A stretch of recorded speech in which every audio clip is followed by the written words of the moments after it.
الحمد لله نحمده ونستعينه ونستغفره ونؤمن به ونتوكل عليه ونعوذ بالله من شرور أنفسنا ومن سيئات أعمالنا من يهد الله فلا مضل له ومن يضلل فلا هادي له أشهد أن لا إله إلا الله وحده لا شريك له وأشهد أن سيدنا ونبينا ومولانا محمدا عبده ورسوله أرسله ربه بالحق بشيرا ونذيرا وداعيا إلى الله بإذنه وسراجا منيرا صلى الله تعالى عليه وعلى آله وصحبه وبارك وسلم تسليما كثيرا أما بعد فأعوذ بالله من الشيطان الرجيم بسم الله الرحمن الرحيم وهذا كتاب أنزلناه مبارك فاتبعوه واتقوا لعلكم ترحمون கண்ணியத்திற்குரிய அல்லாஹ்வின் நல்லடியார்களே,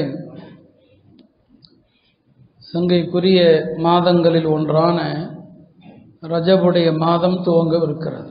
இன்றைக்கு ஜுமாதல் ஆஹிராவுடைய கடைசி நாள், 29வது நாள். இன்று மாலை பிறை தெரிந்தால் நாளை தினம் ரஜபுடைய மாதம்.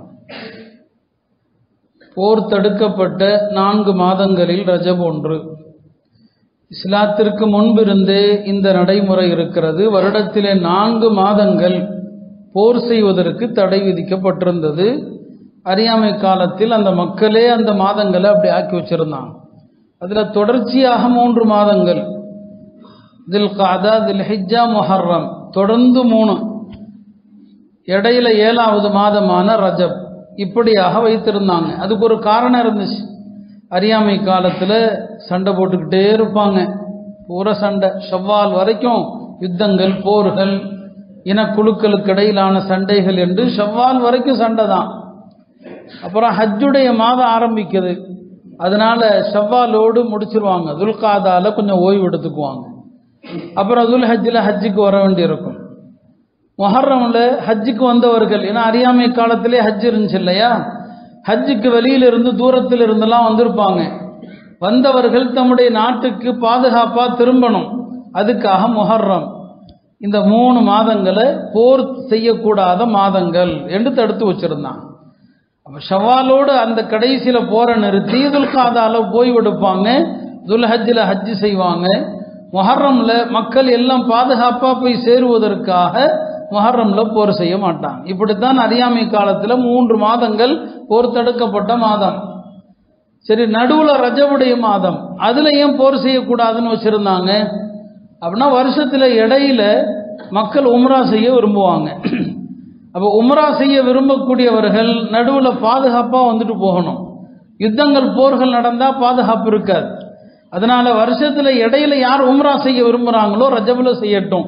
அதனால ரஜப் 1 மாசம் போர் செய்ய மாட்டாங்க. இப்படிதான் அறியாமை காலத்துல 4 மாதங்கள் வச்சிருந்தாங்க. பிறகு இஸ்லாம் வந்தபோது சரி, இந்த 4 மாதங்கள் போர் செய்யக்கூடாது அப்படிங்கிறத நம்முடைய மார்க்கமும் அங்கீகரித்தது. 4 மாதம் போர் செய்யக்கூடாத மாதங்கள் அப்படின்னு சொல்லி, அதுல அறியாமை காலத்துல நிறைய தகுதித்தங்கள் செஞ்சாங்க. குர்ஆன் அதையெல்லாம் சொல்லி காட்டுகிறது, அது வேறு விஷயம். பெருமானார் ஸல்லல்லாஹு அலைஹி வஸல்லம் அவர்கள் இந்த ரஜப் மாதத்தை பற்றி சொல்லும் போது, ரஜபு முதற் குலத்து ரஜப் அப்படின்னு சொல்லுவாங்க. அது என்ன முதற் கூட்டம், அது ஒரு கூட்டத்தினுடைய பெயர். அந்த கூட்டத்தாருடைய ரஜப் என்று நபி ஸல்லல்லாஹு அலைஹி வஸல்லம் அவங்க இந்த மாதத்தை சொல்வார்கள். அதற்கு என்ன காரணம் என்று சொன்னால், அறியாமை காலத்திலேயே இன்னொரு கூட்டம் இருந்தாங்க, ரபியா என்று. அவர்கள் நம்ம 9வது மாதம் ரமதான் வச்சிருக்கிறோமே, அந்த 9வது மாதத்தை அவன் ரஜபுன்னு சொல்லிட்டு இருந்தான். பெருமானார் ஸல்லல்லாஹு அலைஹி வஸல்லம் அவர்கள் 7வது மாதமான இந்த முதற் கூட்டத்தார் எதை ரஜபுன்னு சொல்றாங்களோ அதுதான் ரஜபு அப்படிங்கிறதுக்காக தான் இதை ரஜபு முதல் என்பதாக சொல்லுவாங்க. ஆக இப்படி அறியாமை காலத்துல 4 மாதங்கள் போர் நிறுத்தப்பட்ட மாதங்கள். நம்முடைய மார்க்கமும் அதை அங்கீகரித்தது. அந்த வகையிலே ஒரு புனித மாதம் இந்த ரஜப், வரக்கூடிய ரஜப். நம்மை பொறுத்தவரை இன்னொரு காரணத்தினாலும் ரஜப் வருகிற போது ஒரு மகிழ்ச்சி. காரணம், ரஜப் வந்து விட்டாலே ரமதானுக்கான அறிகுறிகள் எல்லாம் வந்து விட்டது போன்றதாகி விடுகிறது. பெருமானார் ஸல்லல்லாஹு அலைஹி வஸல்லம் அவர்களும் ரஜப் வரும்போது ரமதானை நினைவுபடுத்தி இருக்கிறார்கள். ஹஜ்ரத் அனஸ் ரலியல்லாஹு அவர்கள் அறிவிக்கிறார்கள், கான ரசூலுல்லாஹி ஸல்லல்லாஹு அலைஹி வஸல்லம் இதா தகல ரமதான் இதா தகல ரஜப் மாதம் வந்துவிட்டால் இப்படி துவா செய்வாங்க, அல்லாஹும்ம பாரிக் லனா ஃபீ ரஜபி வ ஷஅபான் வ பாரிக் லனா ஃபீ ரமதான். முஸ்னத் அஹ்மதில் இப்படித்தான் ஹதீஸ் பதிவு செய்யப்படுது. ரஜபிலும் ஷஅபானிலும் எங்களுக்கு அருள் வலம் செய்வாயாக, ரமதானிலும் அருள் வலம் செய்வாயாக. இப்படித்தான் முஸ்னத் அஹ்மதிலே ஹதீஸ் அப்படித்தான் வந்துள்ளது. இந்த ஹதீஸு குறித்து அதனுடைய தரம் குறித்து சில சர்ச்சைகள் இருக்கலாம். ஹதீஸ் ஆதாரத்தன்மையை பொறுத்து மிக உயர்ந்த தரத்தில் அமைந்தவைகளும் இருக்கும். சில ஹதீஸ்களை அறிஞர்கள் பலவீனமானதுன்னு சொல்லுவாங்க. சட்டங்கள் சார்ந்த விஷயங்களில் ஹலால் ஹராம் சார்ந்த விஷயங்கள் இருக்கிறது, அதற்கு ஆதாரபூர்வமான ஹதீஸுகள் இருக்கணும். ஒரு விஷயத்தை ஹராம்னு சொல்றதா இருந்தா அது தொடர்பான ஆதாரம் வலிமையாக இருக்கணும், ஆதாரம் பலமாக இருக்கணும். ஆனால் சில நடைமுறை அமல்கள் சார்ந்தது, துவாக்கள் சார்ந்தது, அதுல உலமாக்கள் பலவீனமான ஹதீஸுகளை எடுத்துக்கொள்வாங்க. அந்த அடிப்படையில் நாம் சொல்ல வாசித்த இந்த ஹதீஸானது பலவீனமானது என்றாலுமே கூட இது துவா சம்பந்தப்பட்ட ஒரு ஹதீஸ், இதை உலமாக்கள் எடுத்துக்கொள்வாங்க. இதெல்லாம் ஏன் சொல்றோம்னா, சில இப்போ இந்த சமூக வலைத்தளங்கள் வந்துவிட்ட பிறகு யார் பேசுறாங்க, யார் சொல்றாங்க, அவருடைய கொள்கை என்ன என்றெல்லாம் நம்ம பார்க்கறது இல்லை. எல்லாருடைய இதையும் கேட்குறோம். அதுல பல பேர் குழப்புவாங்க, இப்படியெல்லாம் துவாலாம் கிடையாது, அதுக்கெல்லாம் ஆதாரம் இல்லை என்று ஒரு கூட்டம் குழப்பி கொண்டிருப்பான். கேட்கலாம், அவ்வளோதான். இந்த மாதம் பூரா கேட்கணும்னு இல்லை, ஒரு தடவை கேட்டாலும் போதும், அவ்வப்போது கேட்டாலும் நல்லது தான். மொத்தத்தில் நபி ஸல்லல்லாஹு அலைஹி வஸல்லம் அவர்கள் இந்த ரஜப் மாதம் வருகிற போது இப்படி ஒரு துவா செஞ்சாங்க. பொதுவாக ஒவ்வொரு மாதமும் பிறை பார்க்கும் போது, அடுத்த மாத பிறை வருகிற போது துவா செய்யணும். ஒவ்வொரு மாதமும் அந்த துவா சுன்னத்தை கடைபிடிக்கணும். பெருமானார் ஸல்லல்லாஹு அலைஹி வஸல்லம் அவர்கள் பொதுவாக ஒரு மாதம் முடிந்து அடுத்த மாதம் ஆரம்பிக்கிற போது பலவிதமான துவாக்கள் செஞ்சாங்க. எவ்வளவு துன்பங்கள், விதவிதமான கவலைக்குரிய தகவல்கள் கேள்விப்படுகிறோம் இல்லையா? இந்த சுன்னத்துகள் எல்லாம் நமக்கு ஒவ்வொரு மாதத்தையுமே நன்மையாக்கி தரும். சில நேரங்களில் ஒரு மாதம் முடிகிற போது அடுத்த மாதம் துவங்கும் போது இப்படி பிரார்த்தனை செய்வாங்க, ஹிலாலு ஹைரின் ஒருஷ்தீன், 3 தடவை சொல்லுவாங்க. ஹிலாலு ஹைரின் ஒருஷ்தீன், இது நன்மையையும் நல்வழி காட்டுதலையும் கொண்டு வருகிற பிறையாக இருக்கட்டும் என்று துவா செய்வாங்க. அமன்து பில்லதி ஹலகக், அந்த பிறையை பார்த்தே சொல்லுவாங்க, உன்னை படைத்த இறைவனை கொண்டு ஈமான் கொண்டேன் என்று சொல்லுவாங்க. அல்ஹம்துலில்லாஹில்லதி ஜாஅ பிஷஹரி கதா வ அஸ்ஹப பிஷஹரி கதா, கடந்த மாதத்தை போகச் செய்து இந்த மாதத்தை வரச் செய்தானே அந்த ரப்புக்கே எல்லா புகழும் என்று துவா செய்வாங்க. இப்படி நபி ஸல்லல்லாஹு அலைஹி வஸல்லம் அவர்கள் ஒரு மாதம் முடிந்து அடுத்த மாதம் துவங்குகிற போது பல துவாக்கள் செஞ்சாங்க. நம்ம அந்த துவாக்களை ஏதாவது ஒன்றையாவது மனப்பாடம் செய்கிற பழக்கத்தை கொண்டு வாங்க. ஒவ்வொரு வாரமும் நான் சில துவாக்களை சொல்றேன், இந்த துவாக்களை பாடம் பண்ணுங்கன்னு சொல்றேன். நாம எவ்வளவு நேரங்கள் இந்த துனியாவுக்கு கொடுக்குறோம், யாராவது அந்த பயான்ல வரக்கூடியதை திரும்ப போட்டு கேட்டு அந்த துவாவை நம்ம பாடம் செய்யறோமா? இப்போ சொன்ன சின்ன வார்த்தை தான், ஒரு பிறை பார்க்கும் போது ஹிலாலு ஹைரின் ஒருஷ்தீன், இந்த துவா ஓதுங்க. வரக்கூடிய மாதம் நன்மையானதாக இருக்கும், வரக்கூடிய மாதம் சிறந்ததாக இருக்கும். அதே போல நபி ஸல்லல்லாஹு அலைஹி வஸல்லம் அவர்கள் பிறை பார்க்கும் போது ஓதிய துவாக்கல்ல ஒன்றுதான், அல்லாஹும்ம அஹில்லஹு அலைனா பில் அம்னி வல் ஈமான் வஸ் ஸலாமத்தி வல் இஸ்லாம். நல்ல கருத்துள்ள அழகான துவாக்கள் இதெல்லாம். ஒவ்வொரு மாதத்தையும் வரவேற்பதிலும் சுன்னத் இருக்கிறது, அதிலேயும் பெருமானார் ஸல்லல்லாஹு அலைஹி வஸல்லம் அவர்களுடைய வழிமுறைகள் இருக்கிறது என்பதைத்தான் இதுவெல்லாம் நமக்கு காட்டுகிறது. ஆக ஒவ்வொரு மாதமும் துவா ஓதுவாங்க.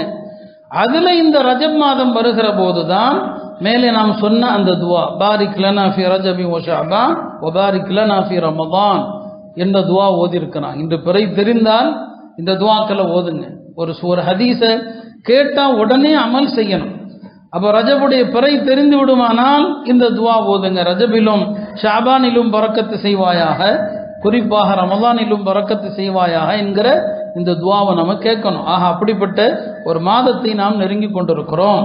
இப்போ பெருமானார் ஸல்லல்லாஹு அலைஹி வஸல்லம் அவர்கள் இந்த துவாவில் பரக்கத்து செய் என்கிற ஒரு துவாவை செஞ்சிருக்கிறாங்க. நாம் பல முறை பரக்கத்துனா என்ன அப்படிங்கிறத பற்றி நாம் பேசியிருக்கிறோம். பெருமானார் ஸல்லல்லாஹு அலைஹி வஸல்லம் அவர்கள் பரக்கத்துக்காக செய்த துவாக்கள் அப்படின்னு பார்த்தோன்னு சொன்னால் நிறைய இருக்குது. பரக்கத்துக்குன்னு என்னென்னலாம் எங்கெங்கெல்லாம் துவா செஞ்சாங்க அறியாமை காலத்தில் யாராவது கல்யாணம் பண்ணினால் அவங்க வாழ்த்துற ஒரு விதம் இருந்தது. அகீல் இப்னு அபி தாலிப் அப்படின்னு வயதில் மூத்தவர், அவர் கல்யாணம் பண்றார். மறுகல்யாணம் அது அவங்களுக்கு சகஜம். அவர் வயதில் பெரியவர். அவர் கல்யாணம் பண்ணப்போ அவருடைய பேர பிள்ளைகள்லாம் வாழ்த்து சொன்னாங்க. அத்தா கல்யாணம் பண்ணனா பிள்ளைங்களும் வாழ்த்தணும் இல்லையா? அவர் வயதான காலத்தில் மறு கல்யாணம் பண்றார். பேர பிள்ளைகள் எல்லாம் துவா செய்யறாங்க, பிர் ரிஃபாஇ வல் பனீன். அறியாமை காலத்து பழக்கம், பிர் ரிஃபாஇ வல் பனீன் அப்படிதான் வாழ்த்துவாங்க. அதுக்கு அர்த்தம் இணக்கத்தோடும் ஆண் குழந்தைகளை பெற்றும் வாழ்கிறாங்கன்னு அர்த்தம். இணக்கத்தோடும் ஆம்பளை பிள்ளை பெற்றும் வாழுங்க. இது அறியாமை காலத்தில் அப்படி வாழ்த்துவாங்க. நபி ஸல்லல்லாஹு அலைஹி வஸல்லம் அதை தடுத்தான். இப்படிலாம் வாழ்த்தக்கூடாது. அது ஆம்பளை பிள்ளையை பெற்று வாழுன்னு சொல்லி பொம்பளை பிள்ளையை வெறுக்கிறது. அப்படிதான் வாழ்த்துவாங்க, பிர் ரிஃபாஇ வல் பனீன். அப்போ அகீல் இப்னு அபி தாலிப் கல்யாணம் பண்ணப்போ பேர குழந்தைகளெல்லாம் வாழ்த்துறாங்க, நீங்கள் இணக்கத்தோடும் ஆம்பளை பிள்ளைலாம் பெற்று வாழுங்க. தாத்தாவுக்கு இன்னும் குழந்தை பெறுறது. ஏன்னா அவங்க 80 வயசுலையும் குழந்தை பெறுவாங்க. அந்த மாதிரியான உடல் திடகாத்திரத்தையும் பலத்தையும் எல்லாம் கொடுத்துருந்தான். அப்படி வாழ்த்துறாங்க. இப்போதானே குழந்தை வேண்டாங்கிற வெறுப்பு இல்லையா? குழந்தைகள் வேண்டாம் வேண்டாம்னு சொல்லி தான் குழந்தை கருத்தரிக்கிறது இல்லை, தண்டனை. பார்க்குறோமா இல்லையா? இன்னைக்கு பல நாடுகள் குழந்தை பெறுவதை ஊக்குவிக்குது, குழந்தை பெறுறதை. ஏன்னா நிறைய மரணங்கள் அதிகமாகுதான், போக போக மக்கள் தொகை குறைவாக வாய்ப்பு இருக்குதான். அதனால பல நாடுகள் குழந்தை பெறுவதை ஊக்குவிக்கக்கூடிய காலம் இது.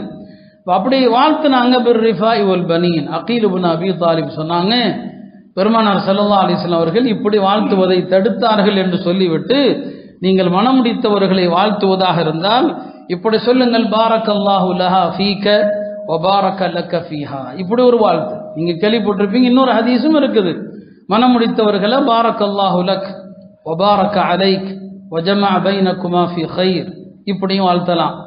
ஹதீஸ்கள் பலவிதமா வரும். இந்த ஹதீஸ்ல சொன்னாங்க, பாரக்கல்லாஹு லஹா ஃபீக வ பாரக லக ஃபீஹா. அல்லாஹ் உம்மை அவளுக்கு பரக்கத்தாக்கட்டும், அவளை உமக்கு பரக்கத்தாக்கட்டும். அவ்வளவுதான். இதை விட வேற என்ன வாழ்த்து இருக்கிறது? ஒன்னு அவளுக்கு அவளை உனக்கு பரக்கத்தாகட்டும், இப்படி துவா செய்யுங்கள் என்று பெருமானார் ஸல்லல்லாஹு அலைஹி வஸல்லம் அவர்கள் சொன்னார்கள். ஒரு திருமணம் பரக்கத்தான திருமணம் ஆகுவதற்கு இந்த துவாவும் தேவை. ஆனா இந்த துவா மட்டுமே தேவையா? இப்படி வாழ்த்தினாலே போதுமானா இல்லை. இன்னைக்கு எத்தனையோ திருமணங்கள் கசந்து விடுகிறது, கல்யாணமான சில மாதங்களிலேயே முறிந்து விடுகிறது. அதற்கு நிறைய காரணங்கள். அதுல முக்கிய காரணம் ஆடம்பரம், படோடாபம், பல்வேறு காரணங்கள்ல அது ஒன்று. ஒரு திருமணம் சிறப்பாக இருப்பதற்கு எளிமை தேவை. ரசூல் ஸல்லல்லாஹு அலைஹி வஸல்லம் சொல்வாங்க, அஅலமுன் நிகாஹி பரக்கத்தன் ஐஸருஹு முஅனத்தன். திருமணங்கள்ல அருள் வளம் மிக்க திருமணம் எது? எளிமையான திருமணம் தான். எளிமையா எந்த திருமணம் நடக்குதோ அந்த திருமணம் தான் ரொம்ப பரக்கத்தான திருமணம். ஹஜ்ரத் சய்யிதுனா அலி, ஃபாத்திமா ரலியல்லாஹு அன்ஹுமா இருவருடைய திருமணம் எப்படி நடந்தது இல்லையா? ஒரு பெண்ணுடைய தந்தை பெண்ணுக்கு எளிமையான சீர்வரிசைகள் கொடுக்கலாம். ரொம்ப படவடாபம், கிலோ கணக்கில் நகை போடுறது, பிரம்மாண்டமான சீர்வரிசைகள், அது மார்க்கத்தில் கூடாது. எளிமையாக கொடுக்கலாம். ஹஜ்ரத் அலி ஃபாத்திமா ரலியல்லாஹு அன்ஹாவுடைய நிக்காஹ் நடந்த போது நபி ஸல்லல்லாஹு அலைஹி வஸல்லம் என்ன சீர் கொடுத்தாங்க? ஹஜ்ரத் அலியே சொல்றாங்க, ஒரு கம்பளி ஆடை கொடுத்தாங்க, ஒரு தோல் பாத்திரம் கொடுத்தாங்க, புல்லால் நிரப்பப்பட்ட தலகாணி கொடுத்தாங்க. இதுதான் சீர்.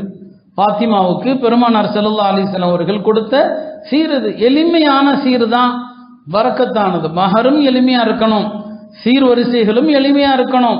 எளிமை ஒரு காரணம்.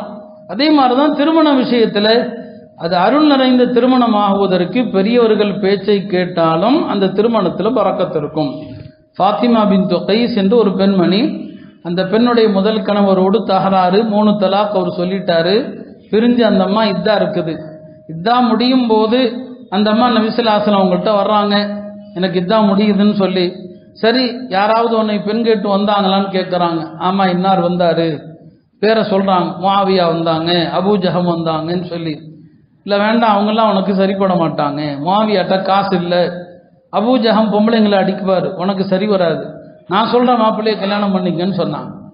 யாரா நீங்க சொல்றீங்கன்னு சொல்லி, உசாமத்து இப்னு ஸைத், பெருமானாருடைய பிரியமானவர், தந்தையும் பிரியமானவர், மகனும் பிரியமானவர், உசாமாவை கல்யாணம் பண்ணிக்க. ஆரம்பத்தில் கொஞ்சம் அந்த அம்மாவுக்கு தயக்கம்தான். ஏன்னா அவங்க குறைஷி பெண்கள்ல ரொம்ப அழகான பெண் ஃபாத்திமா பின்து கைஸ். உசாமா கொஞ்சம் கருப்பினத்தை சார்ந்தவர், கருப்பு நிறத்தில் இருப்பார், அவ்வளவு தோற்றம் அழகா இருக்கார். இருந்தாலும் பெருமானார் சொன்னதற்காக அந்த அம்மா கட்டுப்பட்டு அவரை கல்யாணம் பண்ணினாங்க. அவங்க சொல்லுவாங்க, பிற்காலத்தில் நாங்கள் எல்லோரும் பார்த்து பொறாமைப்படத்தக்க ஜோடியாய் வாழ்ந்தோம் என்று. அப்ப திருமணத்தில் பெரியவர்கள் பேச்ச கேட்டாலும் அந்த திருமணத்தில் பரக்கத்து. ஒரு பெண்ணுடைய அழகை மட்டும் பார்க்கக்கூடாது இல்லையா, பெரியவங்க சொல்றது, அவங்க எடுக்கிற முடிவு. ஏன்னா இன்றைய வாலிபர்கள், இன்றைய பெண்கள் பெரியவர்களை விட தம்முடைய முடிவை தேர்வு செய்யறாங்களா இல்லையா? பெருமானாருடைய பேச்சை கேட்டாங்க, அல்லாஹ் பரக்க செஞ்சான். சொல்ல வர விஷயம் என்ன, ஒரு திருமணத்திலே வாழ்த்துவதற்கு கூட என்னன்னு சொன்னா பெருமானார் ஸல்லல்லாஹு அலைஹி வஸல்லம் அவர்கள் பரக்கத்து தான். பாரக்கல்லாஹு லக்க, வேற எந்த துவாவும் செய்யல. பரக்கத்து வாழ்க்கையில இருந்தா வேற எதுவுமே அவசியம் இல்லை என்பதுதான். நபி ஸல்லல்லாஹு அலைஹி வஸல்லம் அவங்க சில பொருள்களை பரக்கத்துன்னு சொல்லுவாங்க. ஒதுவுடைய தண்ணி இருக்கு இல்லையா, அது பரக்கத். ஹதீஸ்லயே வருது, அல் ஒதுஉல் முபாரக், பரக்கத்தான தண்ணி என்று வரும். எனவே அந்த காலத்துல பாத்திரத்துல தான் உது செய்வாங்க, சரிச்சு தான் உது செய்வாங்க. அந்த தண்ணி பரக்கத்தான தண்ணி, அதை குடிப்பாங்க நபி ஸல்லல்லாஹு அலைஹி வஸல்லம் அவங்க, இது பரக்கத்தான தண்ணின்னு சொல்லி. சஹர் சாப்பிடுகிறோமே உணவு, அந்த சஹருடைய உணவு பரக்கத். நபி ஸல்லல்லாஹு அலைஹி வஸல்லம் அவங்க ஒரு நாள் சஹர் சாப்பிடும்போது தோழர்களை அழைக்கிறாங்க, ஹலும்மு இலல் கதாஇல் முபாரக், இந்த பரக்கத்தான அருள் வளம் செய்யப்பட்ட உணவை சாப்பிட வாருங்கள். இந்த சஹருடைய உணவுல பரக்கத்து இருக்க போய் தான் நாம ஒரு 12 மணி நேரம் தாங்குறோம்னு சொன்னா அந்த உணவுடைய பரக்கத்து தான், நம்முடைய சக்தி கிடையாது இல்லையா? முஸ்லீம் அல்லாதவர்கள்லாம் ஆச்சரியப்படுறாங்க, காலையிலிருந்து எப்படி இவங்களால இருக்க முடியுதுன்னு சொல்லி. அந்த உணவுனுடைய பரக்கத்து தான் அவ்வளவு மணி நேரம் நமக்கு தாக்கு பிடிக்க வைக்குதுன்னு சொன்னாங்க. நோன்பு திறக்கும் போது பேரிச்சம்பழம் சாப்பிடுறோமே, அது சடங்கு இல்லை. அது நபி ஸல்லல்லாஹு அலைஹி வஸல்லம் சொன்னாங்க, இதா அஃப்தர அஹதுக்கும் ஃபல்யுஃப்திர் அலா தம்ரா ஃபஇன்னஹு பரக்கா, நீங்கள் நோன்பு திறந்தால் பேரிச்சம்பழத்தை கொண்டு நோன்பு திறங்கள், ஏனென்றால் அது பரக்கத்துனாங்க. சடங்கல்ல, அது பரக்கத் என்பதாக நபி ஸல்லல்லாஹு அலைஹி வஸல்லம் அவர்கள் சொன்னாங்க. பெருமானார் ஸல்லல்லாஹு அலைஹி வஸல்லம் அவர்கள் சொன்னாங்க, நீங்க உணவு சாப்பிட உட்கார்ந்தீங்கன்னு சொன்னா அந்த உணவின் மீது உங்களுக்கு கடமையும் இருக்கிறது, உங்களுக்கு நன்றி செலுத்த வேண்டிய பொறுப்பும் இருக்குதுன்னு சொன்னாங்க. உணவு சாப்பிட உட்கார்றோம் இல்லையா, ஜும்மா தொழுதுட்டு போய் சாப்பிடுவோம் சொன்னாங்க, நீங்கள் உணவுக்கான ஹக்கு கடமையும் இருக்குது, உணவுக்கு நன்றி செலுத்துதலும் இருக்குதுன்னு சொன்னாங்க. இப்போ சஹாபாக்கள் கேட்டாங்க, யார சொல்லலாம், உணவுக்கான கடமை என்ன, உணவுக்கான நன்றி என்ன? சொன்னாங்க, உணவுக்குரிய கடமை என்னன்னு சொன்னா, ஒரு உணவை நீங்கள் சாப்பிடும் போது சொல்லணும், அல்லாஹும்ம பாரிக் லனா ஃபீ வ அத்இம்னா கைரம் மின், யா அல்லாஹ் இந்த உணவிலே பரக்கத் செய்வாயா. நாம வாழ்ற இப்போ நம்ம சாப்பிட்ற உணவுகள் எதுவும் ஆரோக்கியமான உணவே இல்லை, எல்லாமே கலப்படம், எல்லாமே போலி இல்லையா? அப்படி ஆயிப்போச்சு. எந்த உணவு யாருக்கு எப்போ என்ன செய்யும் தெரியாது, அந்த மாதிரி காலத்தில் வாழ்றோம். கேள்விப்படுறோமா இல்லையா? இதாங்க சாப்பிட்டாரு, பார்த்தா அடுத்த நேரம் ஆஸ்பத்திரியில் இருக்கிறார். எந்த சாப்பாடு எது என்ன செய்யும் தெரியாத ஒரு காலத்தில் இருக்கிறோம். வீட்டு உணவுகளோ ஹோட்டல் உணவுகளோ எல்லாமே அப்படி ஆகி போனது. சொன்னாங்க, உணவின் மீது அமர்ந்தால் அல்லாஹும்ம பாரிக் லனா ஃபீ, அல்லாஹ் இந்த உணவின் மீது பரக்கத்து செய், வ அத்இம்னா கைரம் மின், இதை விட சிறந்ததை கொடு. இப்படி துவா செஞ்சா உணவுக்கான கடமை அது நிறைவேற்றிட்டீங்க. உணவுக்கான நன்றி என்ன? சாப்பிட்டு முடித்த பிறகு அல்ஹம்துலில்லாஹி அல்லதி அத்அமனா ஓதுறோம் இல்லையா, யாரெல்லாம் இந்த உணவு கொடுத்த உனக்கு எல்லா புகழும். அப்ப எல்லா பொருளிலையும் பரக்கத்தை கேளுங்க, அருள் வளத்தை அல்லாட்ட கேளுங்க. இதுதான் பெருமானாருடைய பழக்கம். ஒரு சஹாபி உர்வத்துல் பாரிகி என்று ஒரு சஹாபி, ஈதுல் அத்ஹாவுடைய நேரம், ஹஜ்ஜுல் பெருநாளுடைய டைம், நபி ஸல்லல்லாஹு அலைஹி வஸல்லம் அவர்கள் அந்த உருவாங்கிற சஹாபி இடத்துல ஒரு தங்க காசு, ஒரே ஒரு தங்க காசு கொடுத்து குர்பானிக்கு ஒரு ஆடு வாங்கிட்டு வாப்பான்னு சொன்னாங்க. ஒரு காசை கொடுத்து ஒரு ஆடு வாங்கிட்டு வாங்கன்னு சொன்னாங்க. அவர் ரொம்ப கெட்டிக்காரரு, கடைவீதிக்கு போனார். பெருமானார் ஒரு காசு கொடுத்து ஒரு ஆடு வாங்க சொன்னாங்க. அவர் ஒரு தீனாரில் 2 ஆடு வாங்கிட்டார். ஒரு தீனாரில் 2 ஆடு வாங்கிட்டார். வாங்கிட்டு வரும்போது அடுத்து என்ன செய்யறாருன்னா, வழியில ஒரு ஆட்டை இன்னொருத்தருக்கு 1 தீனாருக்கு வித்துறார். பெருமானாரிடம் வந்து, நீங்க கொடுத்த தீனார் நீங்க வாங்க சொன்ன ஆடு, என்னப்பா இது, 1 தீனார் கொடுத்து ஒரு ஆடு வாங்க சொன்னேன், 2 ஆடு வாங்கி வழியில ஒரு ஆட்டை 1 தீனாருக்கே வித்துட்டார். பெருமானார் கையில கொடுத்த தீனார், கொடுத்த ஆடு. நீ கட்டிக்காரம்பா நீ. அல்லாஹும்ம பாரிக் லஹு ஃபீ ஸஃப்கதி யமீனி, அல்லாஹ் இவருடைய வியாபாரம் அனைத்திலும் பரக்கத்து செய்ன்னு சொன்னான். அல்லாஹ் எப்படி பறக்க செஞ்சான் அவருக்கு? அவர் சொல்லுவார், நான் வீட்டை விட்டு வெளியே வீட்டுக்கு திரும்பும்போது 40,000 ரூபாய் சம்பாதிச்சுட்டு வருவேன். காலையில் வீட்டை விட்டு வெளியே போயிட்டு நான் திரும்பி வரும்போது 40,000 ரூபாய் தினசரி வருமானம். அது அந்த காலத்தினுடைய பொற்காசோ வெள்ளிக்காசோ. ஹதீஸ்ல வர்றது 40 அல்ஃபன், 40,000 ரூபாய் சம்பாதிச்சுட்டு வருவார். பெருமானார் ஸல்லல்லாஹு அலைஹி வஸல்லம் துஆவுடைய பரக்கத்து தான். அல்லாஹும்ம பாரிக் லஹு ஃபீ ஸஃப்கத்தி யமீனி.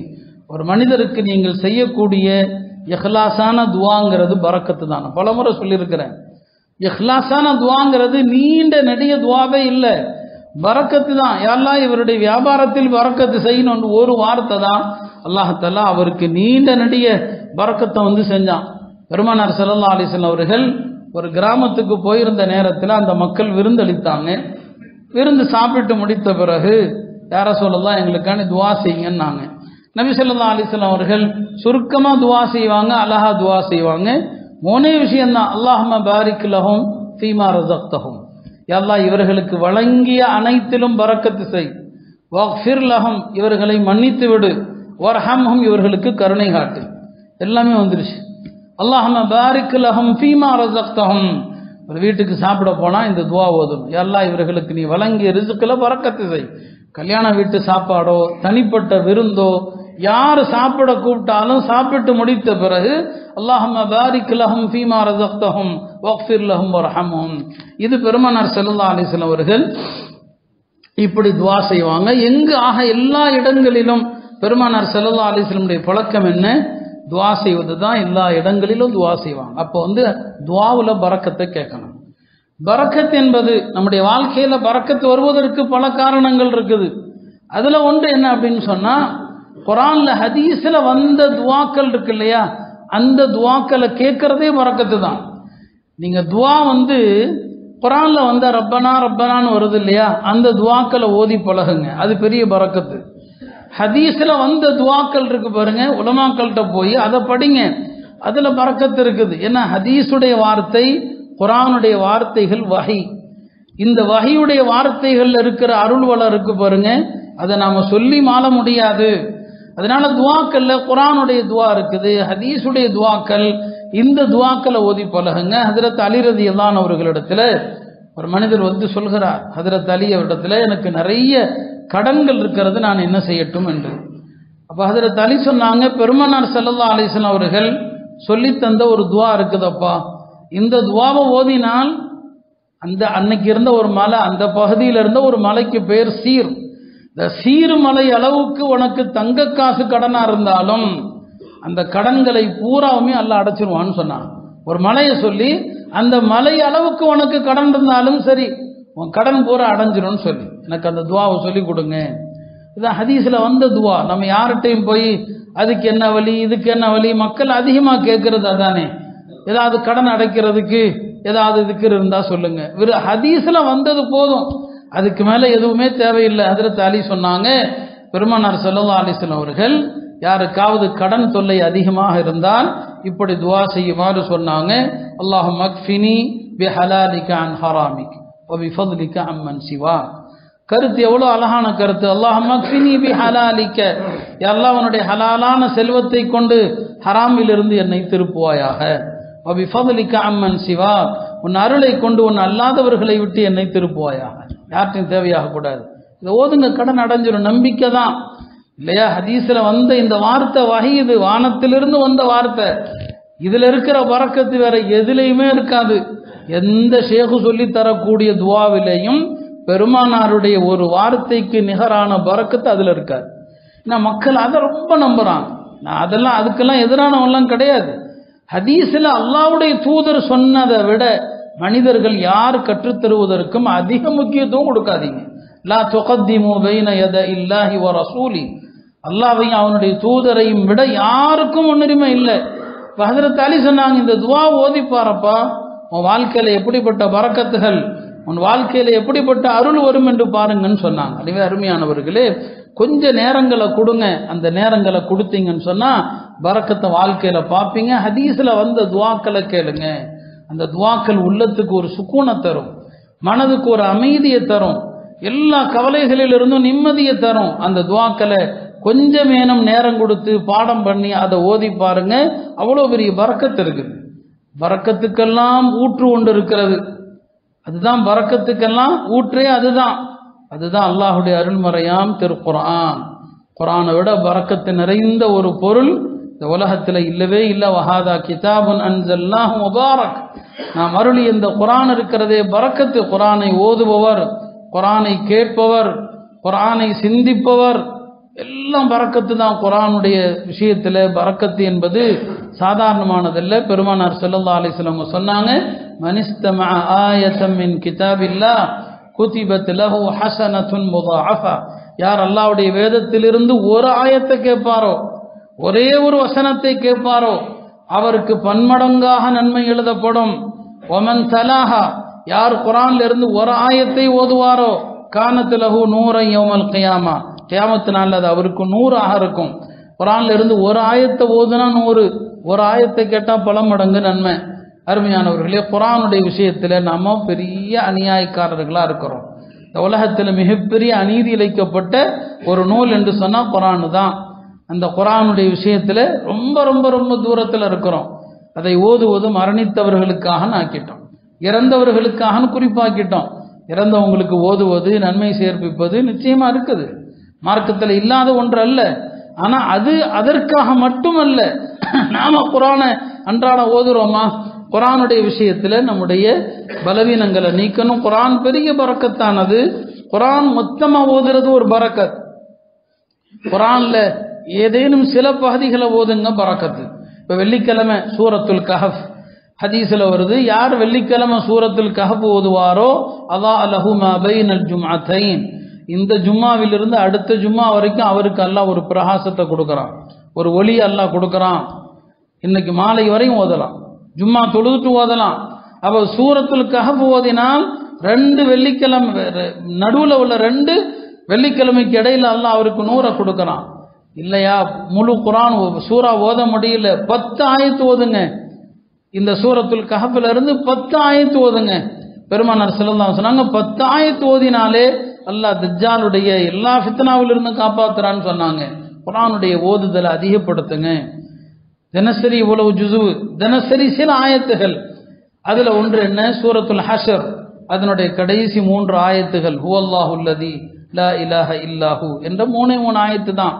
நபி ஸல்லல்லாஹு அலைஹி வஸல்லம் சொன்னாங்க, யார் அஊது பில்லாஹி ஸமீஉல் அலீம் மினஷ் ஷைத்தானிர் ரஜீம் என்று 3 தடவை ஓதி இந்த ஹுவல்லாஹுல்லதி என்று ஆரம்பிக்கிற இந்த 3 ஆயத்தை ஓதுவாரோ, அவரை காலையில ஓதுனா மாலை வரைக்கும் 70,000 மலக்குகள் அவருக்கு துஆ செய்றாங்க.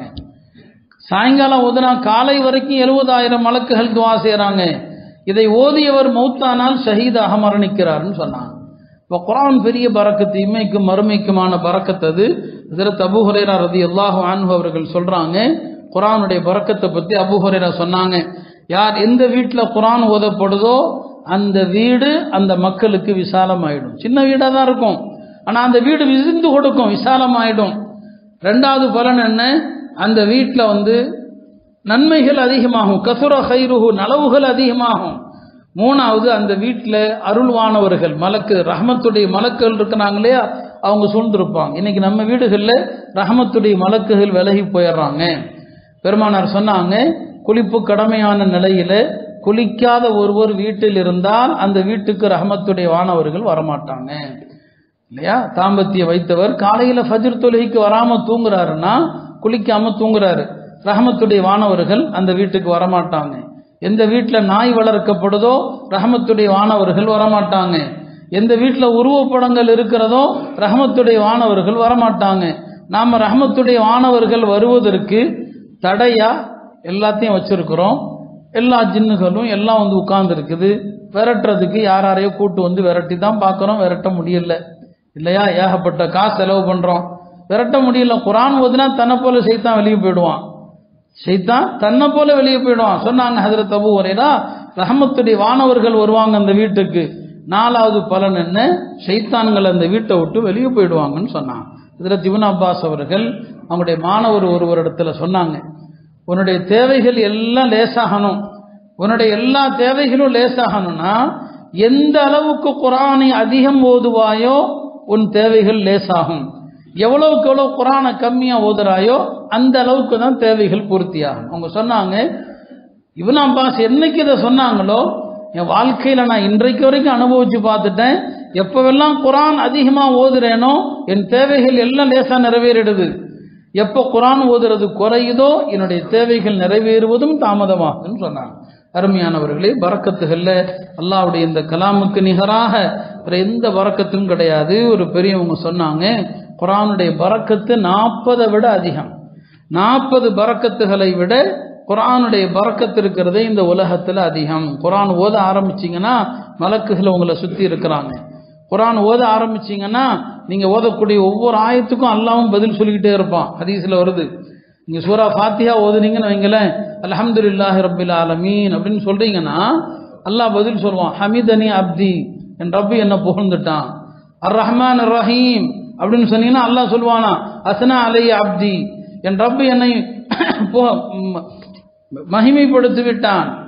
மாலிக் யௌமித்தீன் அல்லாஹ் சொல்லுவான், மஜ்ஜதனி அப்தி. ஒவ்வொரு ஆயத்துக்கும் அல்லாஹ் பதில் சொல்லுவான்னு ஹதீஸ்ல வருது. நீங்க குர்ஆன் ஓத ஓத ஒவ்வொரு ஆயத்துக்கும் அல்லாஹ் பதில் சொல்லிக்கிட்டே இருப்பான். வேற எந்த வணக்கத்திற்கும் இந்த சிறப்பு இல்லை. அதனால பரக்கத்தினுடைய ஊற்றாக இருக்கக்கூடிய இந்த திருமறை, அதை காலையிலும் மாலையிலும் ஒரு குறிப்பிட்ட அளவாவது ஓதுகிற ஒரு பழக்கத்தை ஏற்படுத்தினோம் என்று சொன்னால் வாழ்க்கையில எல்லா நலவுகளையும் பார்க்கலாம். இந்த உம்மத்துக்கு குர்ஆனை விட பெரிய பாதுகாப்பு எதுவுமே இல்லை. நாட்டில் என்ன நடக்குது என்று தெரியும் இல்லையா, என்ன நடக்க போகிறது என்பதும் நமக்கு தெரியும். நாம நிராசை அடைய வேண்டிய தேவையில்லை. வரக்கூடிய வாரம் கூட இன்ஷா அல்லாஹ் இந்த உலகத்துல அல்லாஹ்வுடைய நியதி என்ன, ஏன்னா நிறைய முஸ்லிம்கள் ஒரு வகை நிராசையில் இருக்கிறாங்க. எங்கு பார்த்தாலும் முஸ்லிம்களுக்கு உதவி இல்லை, முஸ்லிம்கள் சிரமப்படுறாங்களேன்னு சொல்லி அப்படி நிராசை அடைய வேண்டிய அவசியமே கிடையாது. அது குறித்து குர்ஆன் என்ன சொல்லுகிறது என்பதை எல்லாம் இன்ஷா அல்லாஹ் வரக்கூடிய வாரம் சொல்லுவோம். குர்ஆன் பெரிய பாதுகாப்பு. நேற்று கூட ஒரு சகோதரர் சொன்னார், ஒரு டெல்லியிலிருந்து லக்னோ போகும்போது வழியில் அயோத்தியும் வருது. அயோத்திக்கு போகக்கூடிய சில பேர் என்ன செஞ்சுருக்கிறாங்க, பொட்டு வச்சிருக்கிறாங்க. இவங்களை ரொம்ப மிரட்டிலாம் இருக்கிறாங்க, நீங்கள் இத்தனை பேர் தான் இருக்கிறீங்க, நாங்கள் இவ்வளோ பேர் இருக்கிறோம் என்றெல்லாம். அந்த அளவுக்கு நிலைமை, நம்முடைய பயணங்கள் கூட ஆபத்தான ஒரு சூழ்நிலை தான். குர்ஆன் ஓதுங்க, குர்ஆன் ஓதுனா பாதுகாப்பு. எங்கேயாவது அந்த மாதிரி வடநாட்டுக்கு பயணம் செல்கிறோம், இந்த மாதிரியான வெறிபிடித்தவர்கள் இருக்கிறாங்க, சூரா யாசீனுடைய ஆரம்ப வசனங்கள் ஓதுங்க. யாசீன் வல் குர்ஆனில் ஹக்கீம், அதில் வஜஅல்னா மின் பைனி ஐதீஹிம் சத்தன் வமின் கல்பிஹிம் சத்தன் ஃபஅக்ஷைனாஹும் ஃபஹும் லா யுப்சிரூன். இந்த ஆயத்தை ஓதிட்டு தான் நபி ஸல்லல்லாஹு அலைஹி வஸல்லம் ஹிஜ்ரத்தின் போது தான் இருந்த விரிப்பில் அதில் தாலியை படுக்க வச்சுட்டு வெளியே வந்தாங்க. இந்த ஆயத்தை ஓதிக்கிட்டே வந்து மண்ணை தூக்கி போட்டாங்க இல்லையா. காஃபிர்கள் நிற்கிறாங்க, பெருமானார் போகிறாங்க, அவங்களுக்கு தெரியல. இது அவர்களுக்கு மட்டும் இல்லை, அல்லாஹ் நாடினால் எனக்கும் உங்களுக்கும் கூட நடக்கலாம். அந்த காஃபிர்கள் பக்கத்தில் நம்மளை பார்க்க முடியாது.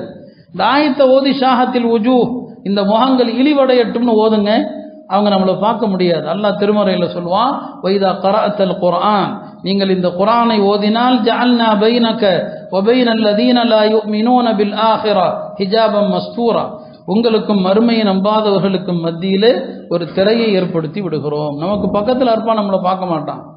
இப்போ குர்ஆன் பாதுகாப்பு, எங்கு சென்றாலும் இந்த குர்ஆன் நமக்கு பாதுகாப்பு. எல்லாம் அல்ல அல்லாஹ் குர்ஆனை கொண்டு அருளை தேடக்கூடிய மக்களாக நமக்கு ஆக்கியல்வானாக. இந்த சங்கை மிகு ரஜபிலும் ஷாபானிலும் அருள் புரிந்து ரமலானை பெற்று அந்த ரமலானிலும் நமக்கு எல்லா வளங்களையும் புனிதமான லைலத்துல் கத்ரையும் பெறக்கூடிய பாக்கியத்தை நம் அனைவருக்கும் தந்தருவானாக. வாஹிரு தஅவானா அல்ஹம்துலில்லாஹி ரப்பில் ஆலமீன்.